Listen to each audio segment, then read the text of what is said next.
ونصلي ونسلم على رسوله الكريم أما بعد فأعوذ بالله من الشيطان الرجيم بسم الله الرحمن الرحيم إنا أعطيناك الكوثر صدق الله العظيم إن الله وملائكته يصلون على النبي يا أيها الذين آمنوا صلوا عليه وسلموا تسليما الصلاة والسلام عليك يا سيدي يا رسول الله وعلى آلك وأصحابك يا سيدي يا حبيب الله الصلاة والسلام عليك يا نبي الله وعلى آلك وأصحابك يا سيدي يا محمد رسول اللہ. جس راتوں سونے لنگ جاویں اُدی خاک اٹھا کے چم لینا جد ہجر ستاوے نا تیرا اکھیاں نہ للا کے چم لینا. ایک دن او دن آوے گا جد درد یار بلاوے گا رکھ رکھ کے تصور روزے دا ایک نقش بنا کے چم لینا. زاہد جے پوچھے دس تیرے محبوب دا چہرہ کیسا ہے میں اور تے کچھ نہیں کہہ سکدا قرآن اٹھا کے چم لینا. تمام حمد و ثنا تعریف و توصیف اللہ رب العزت جل شانہ کے لیے جو خالق کائنات بھی ہے اور مالک شہنشاہت بھی. اللہ جل وعلا کی حمد و ثنا کے بعد حضور نبی اکرم آقا نامدار حبیب پروردگار منبع کائنات منشاء کائنات وجہ تخلیق کائنات احمد مجتبی حضرت محمد مصطفیٰ صلی اللہ علیہ وآلہ وسلم کی بارگاہ بے کس پناہ میں یہ ہدیہ درود و سلام پیش کرنے کے بعد انتہائی واجب الاحترام ذوی الاحتشام برادران اسلام السلام علیکم ورحمۃ اللہ وبرکاتہ. اس وقت ہم جامع مسجد گلزار مدینہ میں بیٹھے ہیں اور میں تمام منتظمین تمام جو اس پروگرام کی نگہبانی کر رہے نگرانی کر رہے اور قبلہ شاہ جی ان کی زیر صدارت میں یہ پروگرام چل رہا ہے دل کی عطا گرائیوں سے میں انہیں خوش آمدید کہتا ہوں. اللہ ان کا ایک ایک پل ایک ایک لمحہ اپنی بارگاہ اقدس میں قبول فرمائے. پیارے آقا صلی اللہ علیہ وآلہ وسلم کی جو ذات ہے حضور کا جو مرتبہ مقام ہے جو شان ہے کوئی مائی کا لال آج تک کسی بھی طریقے سے نہ تحریر میں نہ تقریر میں احاطہ نہیں کر سکا. بس یہاں تک جا کے وہ رک جاتا ہے کہ بعد از خدا بزرگ توئی قصہ مختصر. کہ آقا میں کیا کہہ سکوں اللہ کے بعد اگر کوئی عزت والی شان والی کوئی ذات ہے تو وہ آپ کی ہے. قرآن مجید فرقان حمید کی طرف اگر دیکھا جائے تو جا بجا مالک نے اپنے محبوب کی شان اور عظمت کو بیان کیا. محبوب کو کتنی شان دی کتنی عظمت دی. میں توجہ چاہوں گا حضرت عیسیٰ علیہ السلام کے زمانے سے جب آپ کو آسمان پہ اٹھایا گیا تقریباً 571 سال کے بعد حضور تشریف لائے تھے. اس دورانیے میں لوگوں کا تعلق اللہ سے ٹوٹا ہوا تھا. کوئی درخت کے سامنے گرا ہے کوئی پتھر کے سامنے گرا ہے کوئی کس طرح زندگی کو بسر کر رہا ہے. لیکن کریم نبی صلی اللہ علیہ وآلہ وسلم کی ذات وہ عظمت والی ذات وہ شان والی ذات مالک کہتا ہے کہ اے عرب والو وکنتم علی شفا حفرۃ من النار فانقذکم منہا، تمہارے جو طور طریقے تھے، انداز زندگی تھی، تم جہنم کے گڑھے کے بالکل قریب پہنچے ہوئے تھے، پھر میں نے کرم کیا، اپنا محبوب دیا، اپنا محبوب بھیجا، میرے محبوب نے تمہیں بازو سے پکڑ کے جنت کا راہی بنا دیا، جو رہزن تھے رہبر بنا دیا۔ اور محبوب کا جو اپنا مرتبہ مقام ہے، رب تعالیٰ جو ایام بارکہ سورہ کوثر کی ایک ایام بارکہ میں نے تلاوت کی کہ مالک کہتا ہے اِنَّا أَعْطَيْنَاكَ الْكَوْثَرَ، اے محبوب ہم نے آپ کو خیر کثیر دیا ہے۔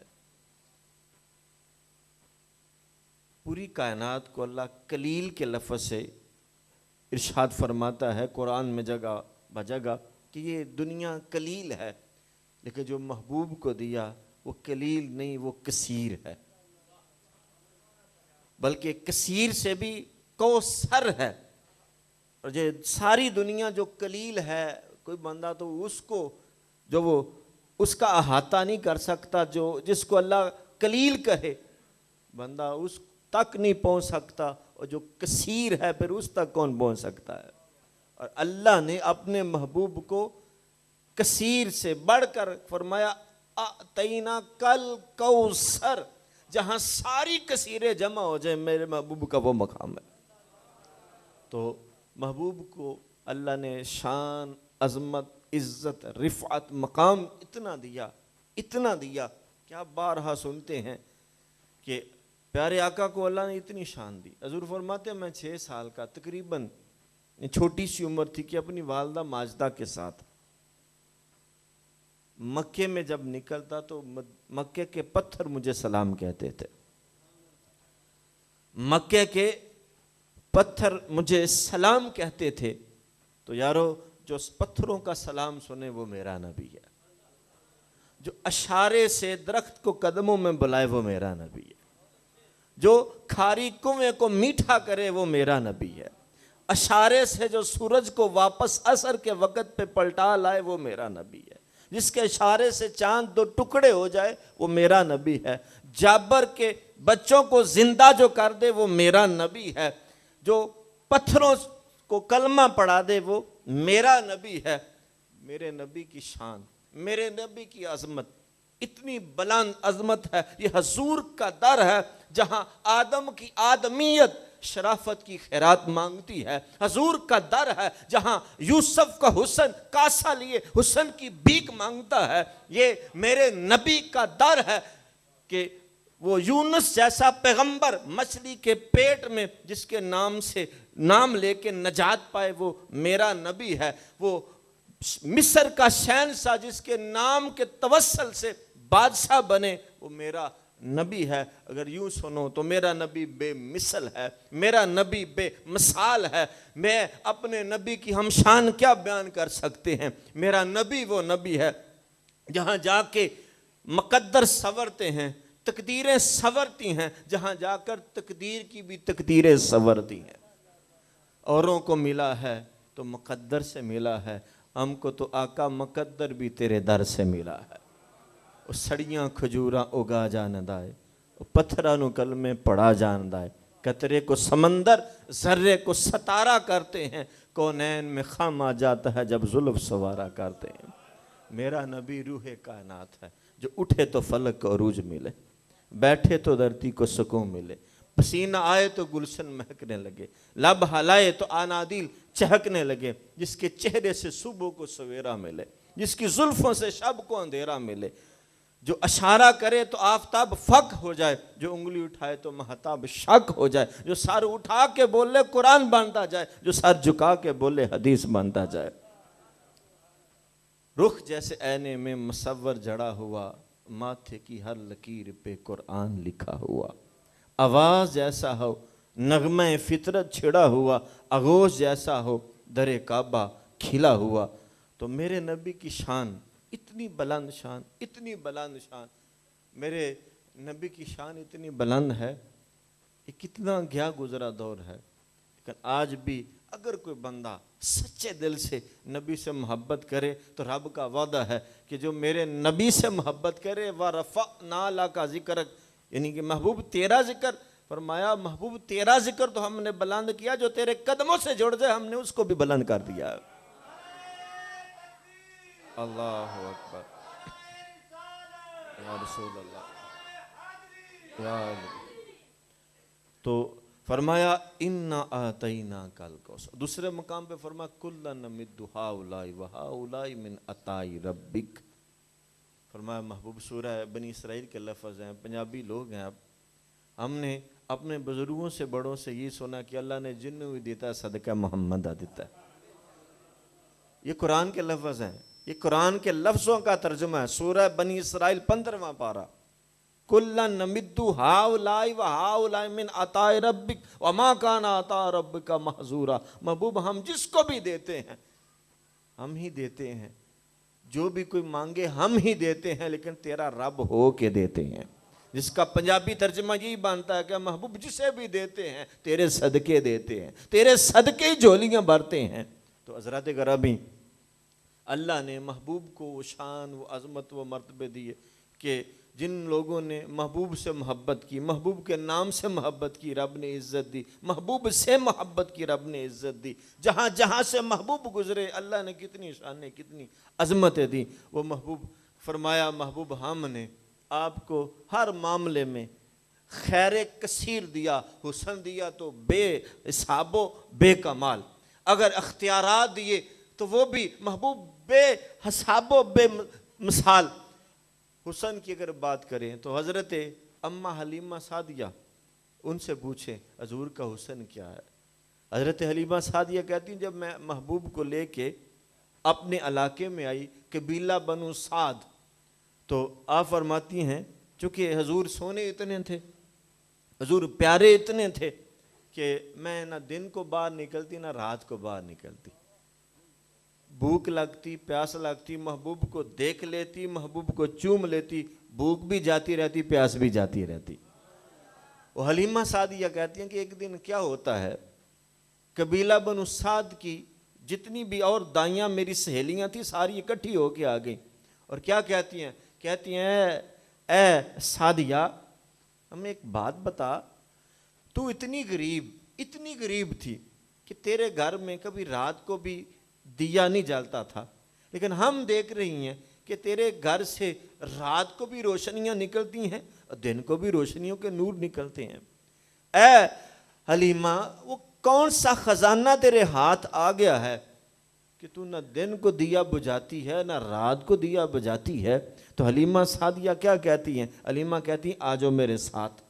حلیمہ سعدیہ ساری عورتوں کو ساتھ لیا اور جس کمرے میں حضور تھے اس کمرے میں لے گئی، اور کیا کہتی ہیں؟ قاضی ثناء اللہ پانی پتی وہ لکھتے ہیں تفسیر مظہری میں، حلیمہ سعدیہ کہتی ہیں تم کیا کہتی ہو کہ کون سا چراغ تم جلاتی ہے، کون سا خزانہ تیرے ہاتھ آ گیا ہے؟ سنو، ما کننا نحتاج الی السراج من یوم اخذناہ، جس دن سے سونا آیا ہے مجھے چراغ جلانے کی ضرورت ہی نہیں پڑی ہے۔ عجب تو نے توقیر پائی حلیمہ، بنی تو محمد کی دائی حلیمہ۔ وہ سارا دن تو صحرا میں گھوم لیتی تھی، اسے جب بھوک لگتی تھی نبی کو چوم لیتی تھی۔ حلیمہ دا چھپر کھجوری دے تھلے، ہورا مچھالے نوری مسلے، فرش تو عرش تک پہ گئی دہائی، حلیمہ نے لٹ لی خدا دی خدائی۔ وہ حلیمہ سعدیہ سے پوچھ لے، صحابہ سے پوچھ لے حضور کا حسن۔ اور آج یہ فتوے لگتے ہیں، کتنے لکھے ہیں؟ میلاد کے حوالے سے بھی فتوے لگتے ہیں، یہ کتنے لکھے ہیں؟ بھائی بات یہ ہے، اگر صحابہ کی زندگی کو دیکھا جائے تو صحابہ کی زندگی کا وظیفہ یہ تھا، یا تو سارا دن حضور کے سامنے بیٹھے رہتے، کس قدر حضور سے محبت کرتے۔ حضور حضرت ابو ہریرہ رضی اللہ تعالیٰ عنہ سے کہتے ہیں ابو ہریرہ ہر وقت پاس بیٹھے رہتے ہو، یار کام ملا کرو، کام ملنے سے محبت زیادہ ہوتی ہے۔ ٹھیک ہے یا رسول اللہ، حضور نے حکم فرمایا، حضور کے قریب سے اٹھتے ہیں، مسجد نبوی کے ستون سے اوپر سے ہو کے پھر آگے بیٹھ جاتے ہیں۔ آقا کیا کرے، آپ کے بغیر دل ہی نہیں لگتا۔ یا رسول اللہ آپ کے بغیر یہ دل لگتے ہی نہیں ہے۔ وہ صحابہ کب سارا دن حضور کے سامنے، اگر حضور پاس نہیں تو کبھی کسی کے گھر، کبھی کسی کے گھر، کبھی مسجد نبوی میں وہ جمع ہوتے ہیں اور کیا کرتے ہیں؟ حضور کی باتیں کرتے ہیں۔ ایک اس سے پوچھتا ہے، ایک اس سے پوچھتا ہے، یار میرے نبی کیسے ہیں، میرے نبی کیسے ہیں؟ اور ایک تو خوب کہتے ہیں، حضرت جابر رضی اللہ تعالیٰ عنہ کہتے ہیں میرے نبی اتنے سونے، اتنے سونے۔ ایک دن ہوا ایسا کہ حضور مسجد نبوی میں بیٹھے ہیں اور اوپر آسمان کا چاند 14ویں کا وہ بھی چمک رہا ہے۔ حضور نے دھاری دار ایک جبہ سا پہنا ہوا ہے، تو میں من ہی من میں سوچنے لگا کہ یہ مدینے کا چاند سونا ہے کہ عرشوں کا چاند سونا ہے۔ حضرت جابر کیا کہتے ہیں؟ کہتے ہیں میں ایک نظر حضور کو دیکھتا، ایک نظر آسمان کے چاند کو دیکھتا، بار بار دیکھتا۔ پھر جو میں نے فیصلہ کیا وہ کیا کیا؟ کہا چھوڑ، وہ چاند کہاں سونا ہے، یہ میرا مدینے کا چاند ہی سونا ہے، یہ آمنہ کا لال ہی سونا ہے۔ اور حضور علیہ السلام کتنے سونے، کتنے سونے۔ حضرت عبداللہ ابن سلام، اس وقت کی بات ہے جب ہجرت فرما کے حضور مدینے میں آئے، مدینے میں پہنچتے ہیں تو جو بھی مدینے میں آ کے حضور سے ملاقات کرتا ہے پھر وہ حضور کی ہو کے رہ جاتا ہے۔ جو بھی آتا ہے وہ حضور کا ہی ہو کے رہ جاتا ہے۔ تو اہل یہود نے ایک پلاننگ کی۔ اہل یہود کیا کہتے ہیں؟ اہل یہود کہتے ہیں یار کام تو ماڑا ہے، بھائی توجہ چاہوں گا۔ اہل یہود نے سوچا یہ کام بڑا ہمارے ساتھ ماڑا ہو رہا ہے، غلط ہو رہا ہے، کہ جو بھی وہاں جاتا ہے ہمارے دین کو چھوڑ کے تو وہاں چلا جاتا ہے، ان کا ہی ہو جاتا ہے، کلمہ پڑھ لیتا ہے۔ تو انہوں نے کیا سوچا، کیا کہا؟ ایک بہت بڑے عالم حضرت عبداللہ ابن سلام، اس وقت ایمان کی دولت سے مالا مال نہیں ہوئے تھے، کہ عالم تھے، انہیں تیار کیا گیا۔ انہیں تیار کر کے کچھ سوال دیے گئے کہ تو نے جا کے یہ سوال کرنا ہے، اگر اس کا جواب دے دیا تو یہ سوال کرنا ہے، اس کا جواب دے دیا تو یہ سوال کرنا ہے۔ پھر کیا ہوتا ہے؟ کیسا ہو سکتا ہے کہ کچھ سامنے حضور کیا ہے تو اعتراض کرے اور سوال کرے؟ جب وہ آئے تو حضرت ابو ایوب انصاری کے گھر حضور صلہ رحمی کے بارے گفتگو فرما رہے ہیں۔ عبداللہ ابن سلام آتے ہیں، چہرہ ودہا کی زیارت کرتے ہیں تو بیٹھ جاتے ہیں۔ کیا ہوتا ہے؟ سارے لوگ اٹھ کے چلے جاتے ہیں لیکن عبداللہ ابن سلام وہیں بیٹھے ہیں۔ اور ادھر اہل یہود جنہوں نے پلاننگ بنائی تھی، ایک فتویٰ ذہن میں، سوال کی گٹھری ذہن میں جو وہ دے کے بھیجا تھا، وہ انتظار میں تھے کہ اب ہمیں کوئی خوشخبری ملتی ہے، اب ہمیں خوشخبری ملتی ہے۔ لیکن عبداللہ ابن سلام بارگاہ نبوی میں بیٹھے ہیں، حضور کے چہرے کی طرف دیکھ رہے ہیں۔ حضور فرماتے ہیں عبداللہ ابن سلام کدھر آئے ہو؟ عرض کی آقا غلام بننے کے لیے آیا ہوں۔ یا رسول اللہ کلمہ پڑھائیے، میں کلمہ پڑھنے کے لیے آیا ہوں۔ حضور نے سلام پیش کیا، انہوں نے کلمہ پڑھا، کلمہ پڑھا، مسلمان ہو گئے۔ پھر کیا ہوتا ہے؟ ادھر اہل یہود تک خبر پہنچتی ہے کہ عبداللہ ابن سلام نے تو کلمہ پڑھ لیا ہے۔ وہ تقدیر کا لکھا خوب ہے کہ سودا لینے کے لیے بازار گئے ہم، ہاتھ اس کے بکے جس کے خریدار گئے ہم۔ تو کیا یعنی یہ تقدیر کا لکھا، انہوں نے کیا سوچا تھا؟ سودا لینے کے لیے بازار گئے ہم، ہاتھ اس کے بکے جس کے خریدار گئے ہم۔ سوچا تھا کہ میں انہیں لاجواب کروں گا، لیکن جب چہرہ مصطفیٰ کی زیارت کی تو کیا ہوتا ہے؟ خاموش ہو کے بیٹھے ہیں۔ حضور نے پوچھا، عرض کیا آقا غلام بننے کے لیے، کلمہ پڑھا، مسلمان ہو گیا۔ اہل یہود وہ بڑے پریشان ہوئے، پھر غصے میں لال پیلے ہو کے عبداللہ ابن سلام تک پہنچے اور کیا کہتے ہیں؟ یار تو نے ہماری ناک خاک میں ملا دی، کوئی سوال کیا ہوتا، کوئی اعتراض کیا ہوتا، تیری علمی پیاس بجھ جاتی تو ہم کہتے کہ واقعی تو ایک عالم بندہ تھا، تو لا جواب ہو گیا، تو نے کلمہ پڑھا لیکن تو نے سوال بھی کوئی نہیں کیا، اعتراض بھی کوئی نہیں کیا، آیا اور کلمہ پڑھ لیا، یہ تو نے کیا کیا؟ تو عبداللہ ابن سلام کیا کہتے ہیں؟ کہتے ہیں یار کیا سوال کرتا، کیا اعتراض کرتا؟ فَلَمَّا عَرَفْتُ إِنَّ وَجْهَهُ لَيْسَ بِوَجْهِ كَذَّابٍ، جب میں نے اتنے سونے چہرے کو دیکھا تو میں دیکھتے پہچان گیا اتنی سونی صورت والا جھوٹا نہیں ہو سکتا۔ اللہ اکبر، یا رسول اللہ، یا کہ یہ واقعی اللہ کے سچے نبی ہیں۔ تو جب سچے نبی ہیں تو حقدار ہیں میں ان کا کلمہ پڑھتا۔ یعنی یہ پیارے آقا کو اللہ نے اتنا حسن دیا، اتنا حسین بنایا، اتنا حسین بنایا، اتنا حسین بنایا، اور پھر حضور نے بھی کتنی محبت کی۔ آج تک حضور کی محبت ہمیں میسر ہیں۔ حضور کون ہیں؟ امام الانبیاء، حضور نبیوں کے امام، اللہ کے محبوب، لیکن اپنی امت سے بھی پیار کیا، اور ان لوگوں نے پیار سمیٹا، اور آج تک حضور کے پیار کی خیرات ہمیں مل رہی ہے۔ یہ آج تک حضور کی کہ حسن کی پیار کی خیرات ہے جو ہمیں نصیب ہو رہی، جو ہمیں مل رہی ہے۔ تو بھائی بات یہ ہے کہ ہم تھوڑا سا سوچیں گے، غور کریں گے کہ فقط حضور کا پیار یہی نہیں ہے کہ ایک دن منتخب کر لیا، نعتیں پڑھی، محفل کرا لی اور گھروں کو چلے گئے۔ نہیں بھائی، میرے نبی نے صرف زندگی نہیں سواری کہ حضور نے آ کے زندگی سواری تھی بس کام ختم، نہ، اس وقت حضور آئے تھے جس وقت کوئی اللہ کو بھی نہیں مانتا تھا۔ ہوتا کیا تھا؟ دیکھتے مصطفیٰ کو تھے، مانتے خدا کو تھے۔ دیکھتے حضور کو، آتے نبی کی بارگاہ میں تھے، تعلق رب سے جڑ جاتے تھے۔ حضور نے اللہ کو منوایا، کس طرح منوایا؟ جس طرح منوانے کا حق تھا۔ حضور نے اس طرح منوایا، اللہ کی وحدانیت، اللہ کی توحید کو منوایا، اور اس کے بعد لوگ قیامت کے منکر تھے وہ بھی منوایا، اور پھر اپنی رسالت بھی منوائی۔ کس طرح؟ کچھ اخلاق سے، کچھ کردار سے۔ حضور علیہ السلام نے اپنا اخلاق کیسے دیا؟ بھئی توجہ چاہوں گا، آج ہمیں اس معاملے میں ہم بہت پیچھے، اور ضرورت ہے اس بات کی، اخلاق کے لحاظ سے ہم بہت پیچھے ہیں۔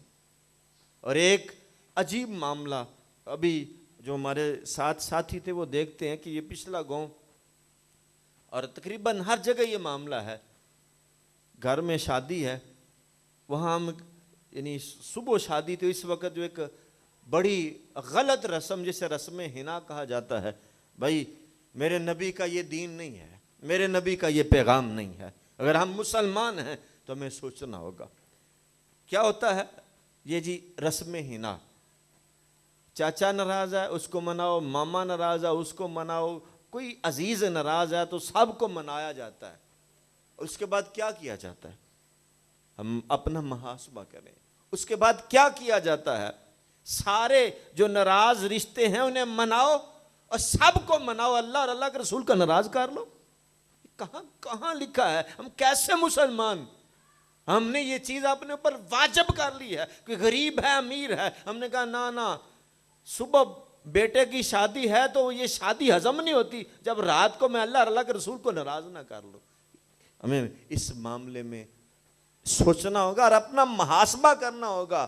بھئی ہم مسلمان ہوتے ہیں، ہمارا انداز زندگی کیا ہونا چاہیے؟ ہمارا انداز زندگی یہ ہونا چاہیے کہ ہمیں جو خوشی ملے ہم اللہ اور اللہ کے رسول سے اس کا آغاز کریں، اللہ اور اللہ کے رسول کے نام سے، اللہ اور اللہ کے رسول کے حکام سے جو ہم اس کا آغاز کریں۔ تو بھائی میرے نبی نے تو ہمارے ساتھ اتنی محبت کی، اتنی محبت کی۔ میں آپ کی توجہ چاہوں گا کیونکہ حضور کی جو شان ہے، میں نے پہلے بھی کیا، جو وہ عرض کیا ہے کہ حضور کی شان بڑے بڑے یہی کیا کہ انہوں نے بات کو ختم کر دیا کہ آقا کہ بعد از خدا بزرگ توئی قصہ مختصر، اللہ کے بعد شان محبوب تیری ہی ہے، عزت مقام محبوب تیرے ہی ہے، رفعت تیری ہی ہے، سارے بلند مقام تیرے ہی ہیں۔ تو حضرت بلال حبشی وہ جو عاشقوں کے امام ہیں، ان سے قصہ سنی حضور محبت کتنی کرتے رہے۔ حضرت بلال حبشی وہ جن کا نام آج ہم زبان پہ لیں تو دلوں کو ٹھنڈ پہنچتی ہے، وہ بلال حبشی پوچھا گیا بلال یار اتنی حضور سے محبت اس کی وجہ کیا ہے؟ تو نے اتنی حضور سے محبت کی، لوگوں نے پتھر مارے، لوگوں نے گرم ریت پہ لٹایا، لوگوں نے تیرے سینے پہ گرم پتھر بھی رکھے، یہاں تک کہ کوئلے تیرے جسم کے اندر پوست کیے گئے، لیکن تو نے نبی کے نام کو نہیں چھوڑا، وجہ کیا ہے؟ تو بلال حبشی کیا کہتے ہیں؟ بلال حبشی کہتے ہیں یار بات یہ ہے، یہ عشق ایسا حضور سے عشق ہوا ہے، اس وقت سے عشق ہوا۔ بلال حبشی خود اپنی بات سناتے ہیں، کہتے ہیں کہ میں امیہ بن خلف کا جب غلام تھا، وہ کافر کا، وہ بڑے ظلم کرتا تھا میرے اوپر۔ بلال کیا کہتے ہیں؟ بلال کہتے ہیں ایک دن ایسا ہوا، سردیوں کی شدت کی ٹھٹھرتی رات ہے، مجھے بخار ہوا تھا کہ میں کسی حکیم سے کوئی دوائی لی اور دوائی کھا کے رات کو اپنے بستر میں سو گیا۔ میرا آقا رات گئے کو جب آیا، دیکھا کہ میں سو رہا ہوں، اس نے میرا لحاف، میرا بستر، میری رضائی پکڑی اور اٹھا کے پھینک دی، اب پھر مجھے ٹھڈے مارے، کہا اٹھ، میری اجازت کے بغیر سو رہا ہے؟ بھئی توجہ چاہوں گا، میری اجازت کے بغیر سو رہا ہے۔ بلال کہتے ہیں میں اٹھا، اس نے مجھے سزا کیا دی؟ اس نے کہا چل باہر سین میں آ جا، کھلے ویڑے سے آ جا، باہر آ جا۔ باہر بٹھا دیا، کہا اپنی قمیض بھی اتار دے، میں نے قمیض بھی اتار دی، باہر چکی رکھی، دانے رکھے، کہا اب تیری سزا یہ ساری رات یہ چکی چلانی ہے، ساری رات یہ چکی چلانی ہے۔ بلال کہتے ہیں باہر سین میں آ گیا، آنکھوں میں آنسو ہیں، اب من میں سوچ رہا ہوں کہ یار ہماری زندگی کیا ہے، ہمارا کوئی بھی پرسان حال نہیں ہوگا، ہم اسی طرح زندگی گزاریں گے کہ ہم اپنی نیند اپنی مرضی سے پوری نہیں کر سکتے، ہم سدا ان آنکھوں کے غلامی رہیں گے۔ بلال کہتے ہیں میں سسکیاں لے لے کے رو رہا ہوں، رات کا سناٹا تھا کہ میری آواز دور دور تک جا رہی تھی کہ میرے دروازے کے اوپر دستک ہوتی ہے، میں پوچھتا ہوں بھئی کون ہے؟ آ جاؤ، دروازہ کھلا ہے۔ بلال کہتے ہیں میں دیکھتا ہوں کہ ایک بڑی سونی صورت والے آئے، وہ آتے ہیں، مجھے میرا ماجرا پوچھتے ہیں کہ بھئی کیوں رو رہا ہے؟ تو میں نے اپنی ساری داستان سنائی، تو وہ واپس پلٹنے لگے، تو میں نے کہا بس پوچھ رہی تھا، ٹھیک ہے، ہمیں پتہ ہے کہ پورے عرب میں ہمارا کوئی بھی پرسان حال کوئی نہیں، ہمارا غم کون تقسیم کرنے والا ہے؟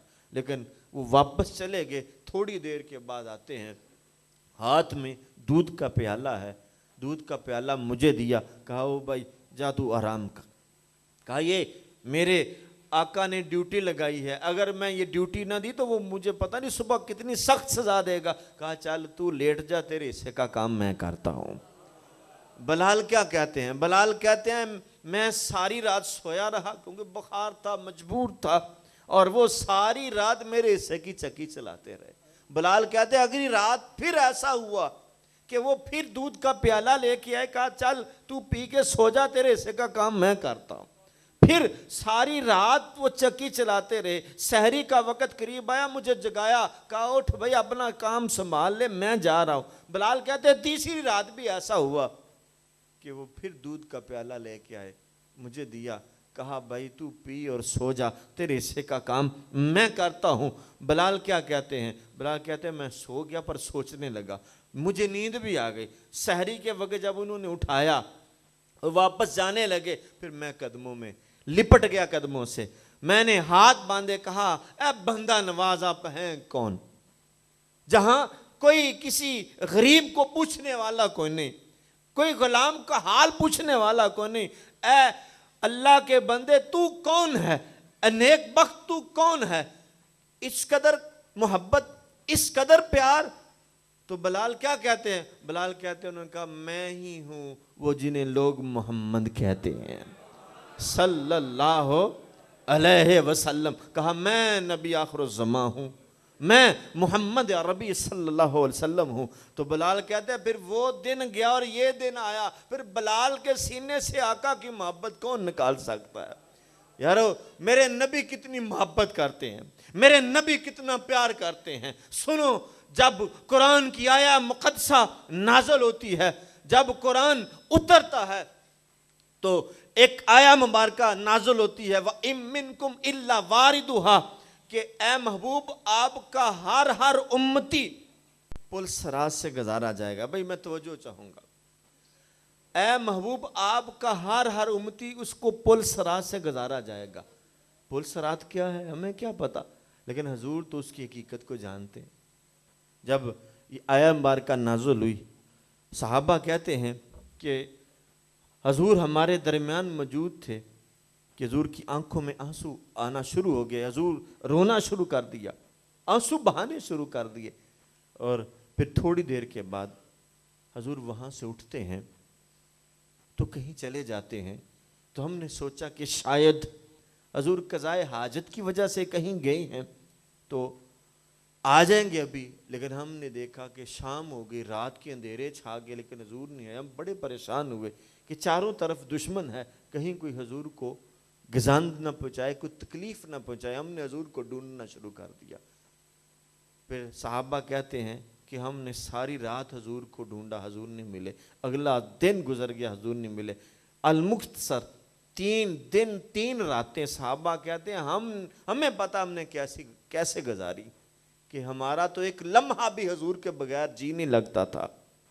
ہم نے وہ 3 دن اور 3 راتیں حضور کے بغیر کیسے گزاری۔ اور ادھر سیدہ کائنات سیدہ فاطمہ زہرا سلام اللہ علیہا وہ بار بار دروازے پہ آتی ہیں اور دستک دیتی ہیں، میرے بابا کی خبر ملی، میرے بابا کی خبر ملی۔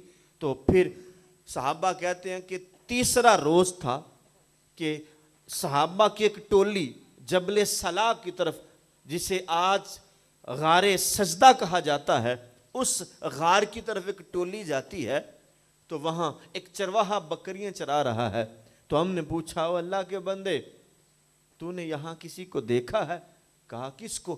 کہا یار ہمارے نبی محمد صلی اللہ علیہ وسلم۔ تو وہ کیا کہتا ہے؟ وہ کہتا ہے من نمیدان محمد نام کس، مجھے کیا پتا محمد کس کا نام ہے۔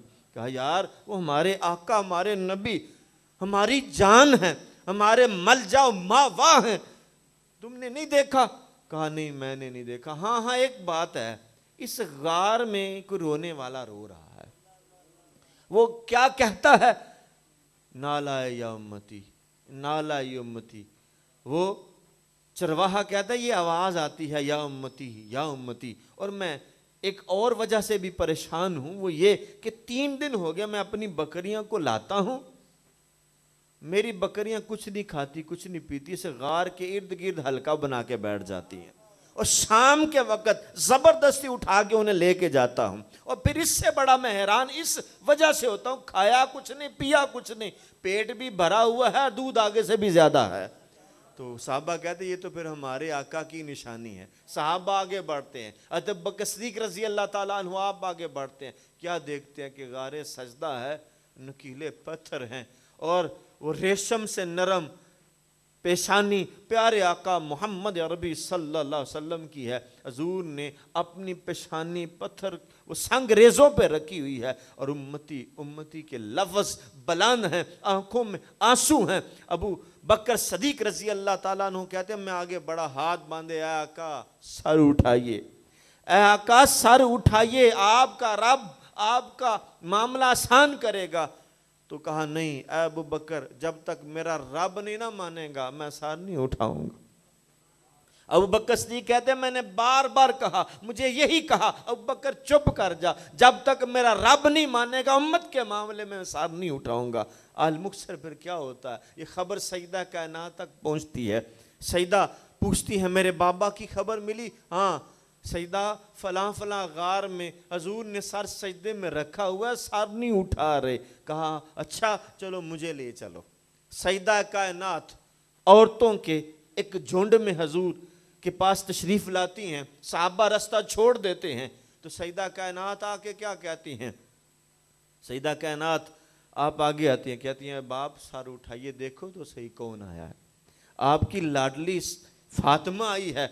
تو حضور نے کہا بیٹا جب تک رب نے نہ مانے گا میں سر نہیں اٹھاؤں گا۔ بیٹا تو بھوکی رہی، میں نے رب سے کچھ نہیں مانگا، تو پیاسی رہی، تو اپنے ہاتھوں سے چکی پیستی رہی، تیرے ہاتھوں میں زخم آتے رہے، میں نے مالک سے کچھ نہیں مانگا، جب تک میرا رب امت کی بخشش کا وعدہ نہیں کرے گا میں سر نہیں اٹھاؤں گا۔ جب بار بار تکرار کے بعد بھی جواب یہی ملتا ہے تو سیدہ کائنات اپنے رب کی طرف مخاطب ہو کے کہتی ہیں کہ اے مالک، میں نے سنا ہے جب تو اپنے نیک بندوں کی دعاؤں کو قبول نہیں کرتا، وہ اپنے سر سے پگڑیاں اتار کے دعا کرتے ہیں، اے مالک میرے بابا کی دعا کو قبول کر لے، ورنہ تیرے نبی کی بیٹی جس کے اوپر تو نے تطہیر کی آیتوں کو نازل کیا ہے، وہ بیٹی جس کے بالوں کو کبھی سورج نے بھی نہیں دیکھا، تیرے نبی کی بیٹی اپنے سر سے وہ ردا کی چادر اتار کے تیری بارگاہ میں دعا کرے گی۔ پھر کیا ہوتا ہے؟ تاریخ کہتی ہے کہ سیدہ کائنات اپنا ہاتھ اس طرف لا رہی ہیں سر کی طرف کہ اللہ نے اسی وقت جبریل کو بھیج دیا، اللہ نے اسی وقت جبریل کو بھیج دیا، اور جبریل کیا کہتا ہے؟ پس ندا آمز یزداں کائے رسول من دعائے فاطمہ کر دم قبول۔ اللہ نے پیغام دیا، محبوب سر کو اٹھا لیجئے، ہم نے فاطمہ کی دعا کو قبول کر لیا ہے۔ اے محبوب، کل قیامت کے دن جس طرح تیری بیٹی فاطمہ کہتے جائے گی اس طرح تیرا رب کرتا جائے گا۔ وہ محبوب جو خود بھی پیار کرتے ہیں اور محبوب کی آل بھی پیار کرتی ہے، تو یارو وہ محبوب ہیں ہی اس لائق کہ ان سے پیار کیا جائے، جس محبوب نے ہمیں یہ دین دیا۔ میں حضور کا ایک فرمان اس کے بعد اپنی بات کو ختم کروں گا، چونکہ یہ بندہ نہ چیز ادارت المصطفیٰ سے ہے، اور ادارت المصطفیٰ کا منشور یہی ہے کہ سب سے بڑی بات، حضور سے محبت کرو تو پھر سچی کرو، حضور سے محبت ہو تو پھر سچی محبت ہو۔ میرے حضور کی بلا علم، آپ اپنے استاذی مکرم کی بات ہمیں بار بار سناتے ہیں، مفتی حبیب اللہ صاحب مرحوم رحمت اللہ علیہ، ان کی بات آپ سناتے کہ ہمارے استاد کہا کرتے تھے ایسے مسلمان بنو، ایسے حضور کے وفادار بنو کہ کوئی کسی کو پوچھنا نہ پڑے کہ تو کون ہوتا ہے، تیری شکل، تیری صورت، تیرا اٹھنا، تیرا بیٹھنا، تیرا کردار، تیرا اخلاق بتائے کہ یہ محمد عربی کا نوکر ہوتا ہے۔ تو بھائی حضور سے اگر محبت ہے تو پھر دل سے محبت ہو، پھر ایسی محبت ہو کہ دیکھ کے پتہ چل جائے کہ واقعی یہ نبی سے محبت کرنے والا ہے۔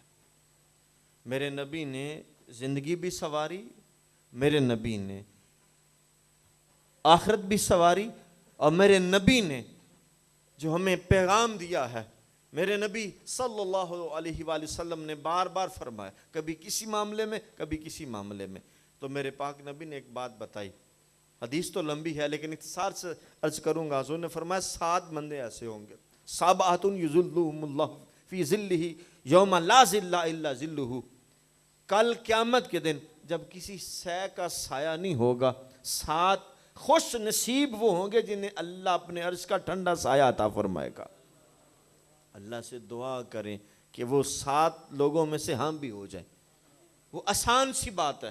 فرمایا امام عادل، عادل حکمران کل قیامت کے دن اللہ کے عرش کے سائے میں ہوگا، عادل حکمران، ایسا حکمران جو عدل کرنے والا ہو۔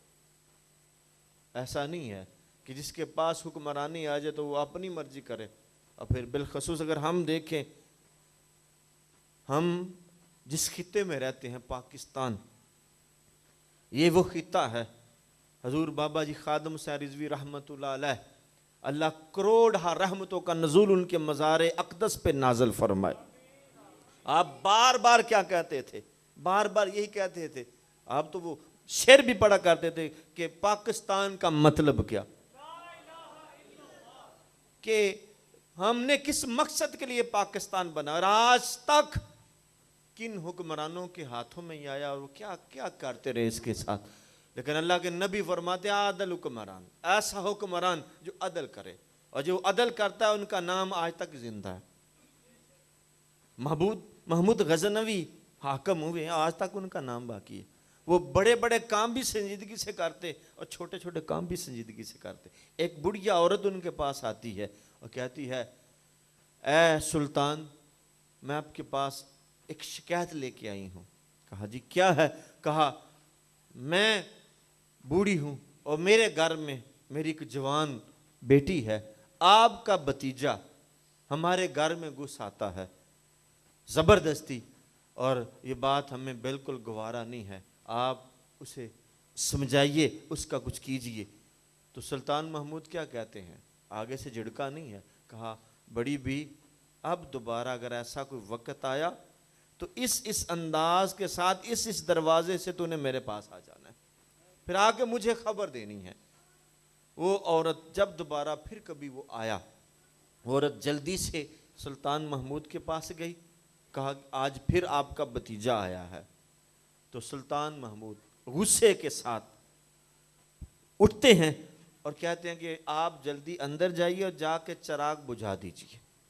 چراغ بجھایا اور پھر تلوار ہاتھ میں تھی، اس جوان کا سر قلم کر دیا، کہا اب چراغ جلا۔ جب اس نے چراغ جلایا، آپ نے اس کی شکل دیکھی، کہا الحمدللہ۔ پھر اس کے بعد کہا اے بڑی بی مجھے ایک گھونٹ پانی کا دے دے۔ اس نے پانی دیا۔ جب سلطان پلٹنے لگے تو کہا یہ کیا معاملہ ہے؟ پہلے کہا چراغ بجھا دے، بعد میں کہا چراغ جلا دے، پھر پانی مانگا اور الحمدللہ کہا، وجہ کیا ہے؟ کہا بات یہ ہے کہ تو نے جب کہا تھا نا کہ تیرا بھتیجا میرے گھر آتا ہے، تو میں اندر ہی اندر میں کڑتا تھا کہ میرا خون اتنا گندا ہو گیا ہے۔ پھر جب میں نے اس کی شکل دیکھی تو میں تجھے بتاؤں یہ میرا بھتیجا نہیں ہے، یہ میرا بھتیجا نہیں ہے۔ میرا نام استعمال کرتا تھا تیرے اوپر رعب ڈالنے کے لیے، اور میں نے الحمدللہ اس لیے کہا کہ میں شکر کیا اللہ کا کہ میرا خون ابھی اتنا گندا نہیں ہے۔ اور پانی کیوں مانگا؟ کہا پانی اس لیے مانگا کہ جب تو نے کہا تھا نا کہ تیرا بھتیجا آتا ہے، تو میں نے قسم پائی، جو اپنے اندر قسم لے لی تھی کہ جب تک اس بدبخت کو کیفر کردار تک نہ پہنچاؤں پانی نہیں پیوں گا۔ میں نے اس دن سے کچھ کھایا کچھ پیا نہیں ہے، اور میں نے پانی اس لیے مانگا تھا، پیا تھا کہ میں نے اپنا کام کر دیا ہے۔ یعنی جنہوں نے ایسا کیا آج تک لوگ انہیں سلوٹ کرتے ہیں، ان کے نام زندہ ہیں۔ آل مختصر فرمایا امام عادل عادل حکمران، وہ حکمران اگر ملک کا ہے پھر بھی، حکمران علاقے کا ہے پھر بھی، حکمران اگر گاؤں کا ہے، بستی کا ہے، محلے کا، پھر بھی اسے پوچھا جائے گا کہ تیرے اوپر یہ فیصلہ آیا تھا۔ ہے بڑا مشکل معاملہ، جس بندے نے مخالفت کی ہو فیصلہ اس کے حق میں دینا بڑا مشکل کا اوکھا کام ہے۔ ایک اپنی پارٹی کا بندہ غلط کر رہا ہے، پھنس رہا ہے، تو اس کے خلاف فیصلہ دینا تو بڑا مشکل ہے، لیکن اگر ایسا فیصلہ دیں گے اللہ بھی راضی ہو جائے گا، اللہ کا رسول بھی راضی ہو جائے گا۔ فرمایا وَشَابٌ نَشْأَ فِي عِبَادَةِ اللَّهِ، فرمایا ایسا جوان جو جوانی میں اللہ کی عبادت کرتا ہے۔ اے جوانوں، یہ جو آپ کا وقت ہے اس شباب کا وقت ہے، یہ وہ وقت ہے، اس وقت جب بندہ عبادت کرتا ہے تو اللہ رب العزت جل شانہ اتنا راضی ہوتا ہے، اتنا راضی ہوتا ہے۔ حضور فرماتے ہیں ایک طرف ایک بوڑھا 1000 بوڑھا توبہ کرے اللہ اتنا پسند نہیں کرتا، ایک طرف ایک جوان توبہ کرے اللہ اس کو زیادہ پسند کرتا ہے۔ اور بوڑھوں کو عزت کس طرح دی؟ کہا جب کوئی بوڑھا بندہ سفید بالوں والا بندہ ہاتھ اٹھا کے دعا کرتا ہے تو حضور فرماتے ہیں اللہ کہتا ہے مجھے حیا آتی ہے میں اس کے خالی ہاتھ واپس لوٹا دوں۔ اللہ بندے سے اتنا پیار کرتا ہے کہ جب چٹی داڑھی والا بندہ ہاتھ اٹھا لے اللہ اس کے خالی نہیں واپس لوٹاتا۔ تو فرمایا جب جوان جوانی میں اللہ کی عبادت کرتا ہے تو اللہ رب العزت جل شانہ اس کا صلہ یہ دے گا، کل قیامت کے دن جب زمین تانبے کی، سورج سوا نیزے پہ، سورج کی سیدھی سمت ہوگی، کسی شے کا سایہ نہیں ہوگا، اللہ اپنے عرش کا سایہ اسے نصیب فرمائے گا۔ تو فرمایا وَرَجُلَانِ تَحَابَا فِي اللَّهِ اجْتَمَعَ عَلَيْهِ وَتَفَرَّقَ عَلَيْهِ، فرمایا ایسے جوان، ایسے لوگ کہ جو فقط اللہ کی رضا کے لیے پیار کرتے ہیں ایک دوسرے سے۔ یار میں دوسری بستی میں جا رہا ہوں، کیوں جا رہا ہوں؟ یار وہاں میں نے کسی سے ملنا ہے، بلکہ حضور کی حدیث ہے کہ ایک بندہ دوسرے علاقے یا دوسرے گاؤں میں جا رہا ہے، اللہ نے فرشتے کو بھیج دیا. فرشتہ سامنے آ کے کھڑا ہوتا ہے, پوچھتا بھائی کدھر جا رہے ہو؟ میں دوسری بستی میں جا رہا ہوں. کیوں جا رہے ہو؟ وہاں ایک بندے کو ملنا ہے. کیا اس کا معاملہ ہے؟ کیا لین دین ہے؟ کوئی قرض لینا ہے؟ کہا نہیں. کہا کیوں جا رہا ہے؟ یار ویسے نا میرے ساتھ میرے من کی محبت ہے اس بندے کے ساتھ, وہاں اس کے پاس جاؤں تو مجھے سکون سا ملتا ہے, اس کے پاس جاؤں تو بڑی دین کی اچھی اچھی باتیں ملتی ہیں, میں اللہ کی رضا کے لیے اس سے محبت کرتا ہوں. تو پھر حضور کیا فرماتے ہیں؟ حضور فرماتے ہیں اچھا جب اس نے یہ کہا تو فرشتہ اسے کیا کہتا ہے؟ تو واقعی اگر اللہ کی رضا کے لیے اس بندے کے پاس جاتا ہے کہ وہاں جائیں تو تیرے دکھ ہلکے ہوتے ہیں, وہاں جائیں تیرا غم دور ہوتا ہے, وہاں جانے سے تجھے تسکین ملتی ہے, اور وہاں جانے سے جب اللہ کے نیک بندے کو دیکھے تیری زبان پہ ذکر جاری ہوتا ہے. تو فرمایا پھر دیکھ اگر تو فقط اللہ کی رضا کے لیے جا رہا ہے تو اللہ تیرے سے پیار کرتا ہے, اللہ تجھے جنت میں بھیج دے گا. تو فرمایا جب دو بندے دین کی وجہ سے اللہ کی رضا کے لیے محبت کرتے ہیں تو اللہ ان سے محبت کرتا ہے. فرمایا وَرَجُلٌ قَلْبُهُ مُعَلَّقٌ فِي الْمَسْجِدِ اِذَا خَرَجَ مِنْهُ حَتَّى يَعُودَ إِلَيْهِ. فرمایا ایک وہ شخص جس کا دل مسجد میں تسکین پاتا ہے. آج کا جو دور ہے نا بڑا سخت دور ہے. آج اگر ایک جوان مسجد کی طرف رخ کر لے, 5 وقت آنا شروع کر دے, تو پہلے تو یار اسے تانے میں نے دیتے ہیں, پھر گھر والے بھی اسے کوستے ہیں تو آج ہی مسیتڑ ہو گیا. لیکن جان لو اس مسیتڑ کی قیمت, اس مسیتڑ کی قدر کیا ہے, کل قیامت کے دن جب کوئی شے نہیں نہ ملے گی اللہ اسے اپنے اس کا ٹھنڈا سایہ عطا فرمائے گا. فرمایا ایسے لوگ جو مسجد میں ملے, فلاں بندہ کہاں ہوگا؟ بھائی مسجد میں ملے گا. فرمایا اگر وہ بندہ بیمار ہو جائے اللہ کے فرشتے اس کی عیادت کے لیے اس کے گھر جاتے ہیں. فرمایا ایک ایسا شخص وَرَجُلٌ ذَكَرَ اللَّهُ خَالِيًا فَفَاضَتْ عَيْنَاهُ, ایسا بندہ جو تنہائی میں اللہ کو یاد کرتا ہے, پر اللہ کو یاد کر کے اس کی آنکھوں سے آنسو جاری ہو جاتے ہیں. فرمایا وہ ایسی کیفیت اس کے اوپر طاری ہو جاتی ہے تو اللہ کل قیامت کے دن ایسے شخص کو بھی اپنے عرش کا ٹھنڈا سایہ عطا فرمائے گا.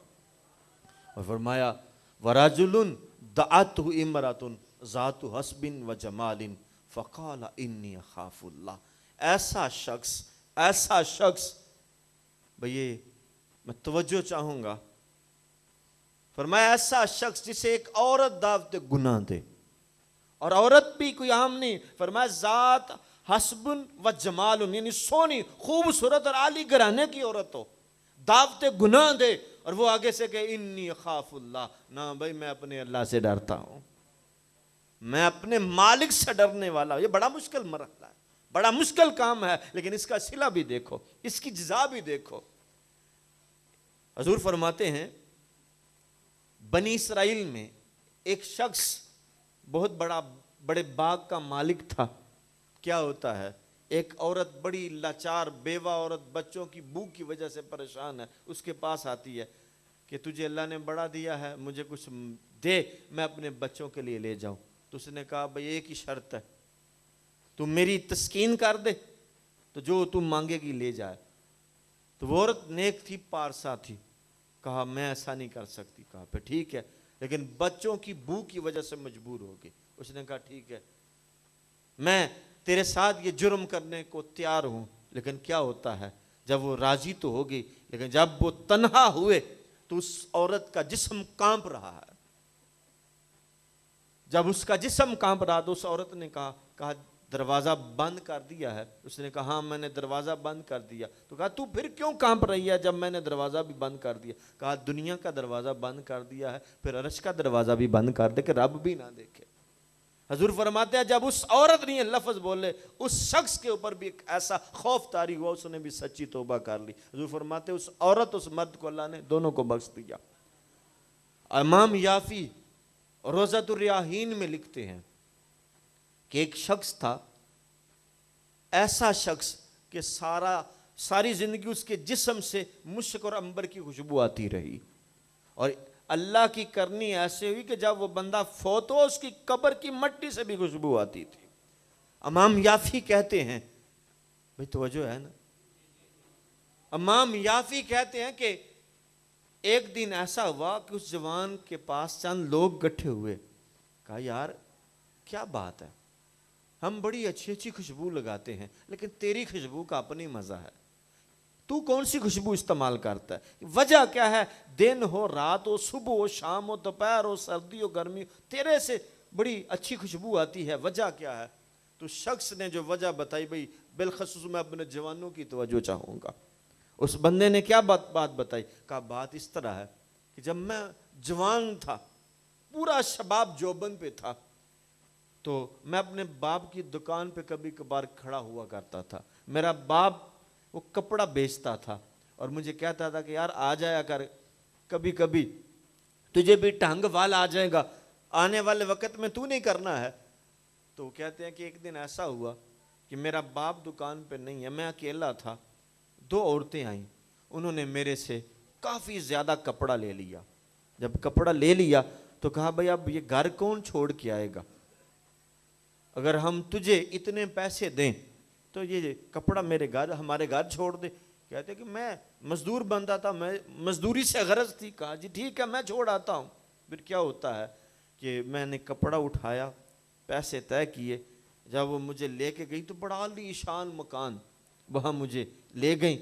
تو میں نے جب واپسی کا رخ کیا تو انہوں نے دروازہ مقفل کر دیا, بند کر دیا, اور ایک عورت آگے بڑھی, بڑی خوبصورت عورت آگے بڑھی. کہا بھائی ہم تجھے نہیں جانے دیں گے جب تک تو ہمارے ساتھ گناہ نہیں کرے گا, زنا نہیں کرے گا. تو اس نے کہا نا میں ایسا نہیں کر سکتا. اس نے بڑا زور دیا. وہ شخص کہتا ہے میں بہت پریشان ہوا کہ میں کہاں پھنس گیا ہوں, میں ترلے کرتا ہوں, بہت کچھ کہتا ہوں, لیکن وہ مجھے چھوڑ نہیں رہی. پھر میرے ذہن میں ایک ترغیب آئی.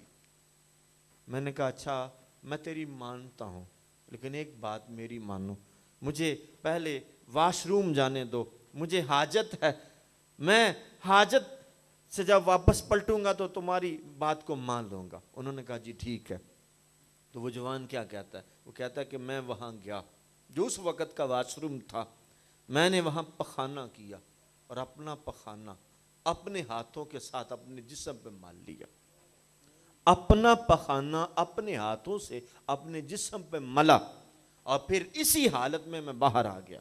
جب میں باہر آ گیا انہوں نے جلدی سے دروازہ کھولا. گا یہ تو کوئی پاگل مجنون ہے, دروازہ کھولو اس کو نکال دو. کہتے جب میں نے دہلیز پار کی باہر نکلا تو کہا یا اللہ تن گندا ہو گیا, من گندا نہیں ہونے دیتا. مالک تن گندا ہو گیا پر من گندا نہیں ہونے دیا. کہتے میں آگے آیا, چشمے میں غسل کیا, پھر کیا ہوا, رات سویا, مقدر جاگے, یوسف علیہ السلام کی زیارت نصیب ہوئی.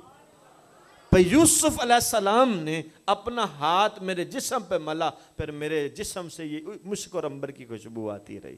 یہ کام بڑا مشکل ہے لیکن اس کا صلہ رب بھی راضی ہوتا ہے, رب کا رسول بھی راضی ہوتا ہے. پھر فرمایا ایسا شخص وَرَجُلٌ تَصَدَّقَ بِصَدَقَةٍ فَأَخْفَاهَا حَتَّى لَا تَعْلَمُ شِمَالُهُ مَا تُنْفِقُ يَمِينُهُ. ایسا شخص خرچ کرنے والا اس انداز سے خرچ کرے, اللہ کی رضا کے لیے خرچ کرے کہ دائیں ہاتھ سے خرچ کرے, بائیں کو بھی خبر نہ ہو کہ اس نے کیا خرچ کیا ہے. لیکن آج ہمارا معاملہ یہ ہے, ایک چودھری صاحب سخاوت کرنے لگے ہیں, 36 بندے کیمروں والے وہ ایک طرف کھڑے ہیں, غریبوں کو لائن میں لگایا جاتا ہے. یہ کیسی سخاوت ہے؟ یہ تو غریب کی تذلیل ہے. ہم غریب کو اور شرمندہ کرتے ہیں. نہیں نہیں, فرمایا اس طرح دو, اس طرح دو, دائیں سے دو کہ بائیں کو بھی خبر نہ ہو. اگر آپ ہم اپنے سلاف کو دیکھیں تو ہمارے سلاف کیا کرتے تھے؟ رات کی تنہائیوں میں جو حاجت مند ہوتا اس کے گھر میں جو اس کی ضرورت ہوتی, رات کی تنہائی, رات کے اندھیرے میں اسے اس کے گھر پھینک آتے, اسے ہاتھ میں بھی نہ پکڑاتے. کیوں نہ پکڑاتے؟ کہ یار میں آج نیکی کروں گا, احسان کروں گا, کبھی رستے میں مل گیا تو ایسا نہ ہو کہ مجھے دیکھ کے یہ نظر جھکا لے کہ یار اس نے میرے اوپر احسان کیا ہے. یعنی اس قدر احتیاط کرتے تھے. تو بھائی اصل جو معاملہ ہے حضور کا مشن, ہم اگر اس کو اپنائیں گے تو پھر ہی کامیاب ہیں. یہ صرف نام ہی نہیں, حضور کا جو کام ہے, حضور کا جو مقصد ہے, حضور کی جو حیات نے ہمیں دیا ہے, جو دین نے ہمیں دیا ہے, جو قرآن نے ہمیں دیا ہے, پیارے نبی نے جو دین دیا, جو ہم تک دین پہنچا، جو قرآن کہتا ہے ہم قرآن سے محبت کریں، پیارے نبی سے ٹوٹ کے محبت کریں، ایسی محبت کریں، دعا کریں کہ یا اللہ ہمیں اپنے محبوب کی ایسی سچی محبت دے، ایسی سچی محبت دے کہ یا اللہ جب ہماری سانس ٹوٹے تو یا اللہ تو بھی راضی ہو، تیرا رسول بھی راضی ہو۔ اور میں اسی بات پہ بات کو ختم کروں گا۔ آقا دہر میں سب سے بڑا تو، تجھ سے بڑی خدا کی ذات، قائم ہے تیری ذات سے یہ نظام کائنات، وما علیہ الا البلاغ المبین۔ جزاکم اللہ۔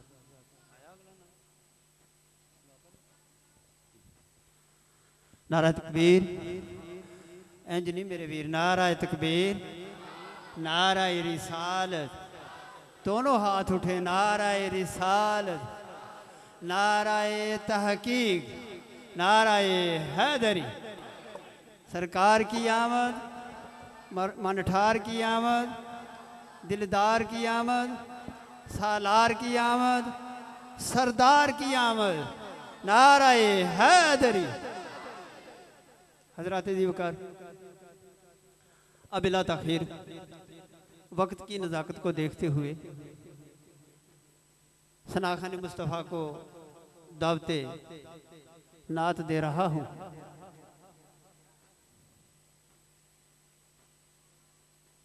ہمارے گاؤں کے ثنا خان ہیں،